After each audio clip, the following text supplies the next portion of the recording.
ಒಂದನೇ ಯೋಹಾನ ಅದರಲ್ಲಿ 3ನೇ ಅಧ್ಯಾಯ, ಅದರಲ್ಲಿ 1-3 ವಾಕ್ಯ ತುಂಬ ಬ್ಯೂಟಿಫುಲ್ ಆಗಿ ದೇವರ ವಾಕ್ಯವು ಅಲ್ಲಿ ಹೇಳಲ್ಪಟ್ಟಿದೆ. ದೇವರ ಮಕ್ಕಳೆಂಬ ಹೆಸರನ್ನು ನಮಗೆ ಕೊಡುವುದರಲ್ಲಿ ತಂದೆಯು ಎಂಥ ಪ್ರೀತಿಯನ್ನು ನಮ್ಮ ಮೇಲೆ ಇಟ್ಟಿದ್ದಾನೆ ನೋಡಿರಿ. ನಾವು ಆತನ ಮಕ್ಕಳಾಗಿದ್ದೇವೆ.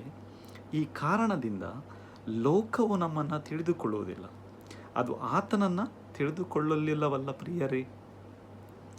ಈಗ ದೇವರ ಮಕ್ಕಳಾಗಿದ್ದೇವೆ, ಮುಂದೆ ನಾವು ಏನಾಗುವೆವೋ ಅದು ಇನ್ನೂ ಪ್ರತ್ಯಕ್ಷವಾಗಲಿಲ್ಲ.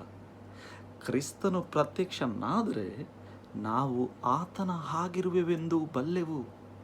ಯಾಕೆಂದರೆ ಆತನಿರುವ ಪ್ರಕಾರವೇ ನಿರೀಕ್ಷೆಯನ್ನು ಇಟ್ಟಿರುವ ಪ್ರತಿಯೊಬ್ಬನು ಕ್ರಿಸ್ತನು ಶುದ್ಧನಾಗಿರುವಂತೆಯೇ ತನ್ನನ್ನು ಶುದ್ಧ ಮಾಡಿಕೊಳ್ಳುತ್ತಾನೆ. ದೇವರು ಈ ವಾಕ್ಯಗಳ ಮುಖಾಂತರ ನಿಮ್ಮನ್ನು ಆಶೀರ್ವದಿಸಲಿ. ಆಮೇನ್.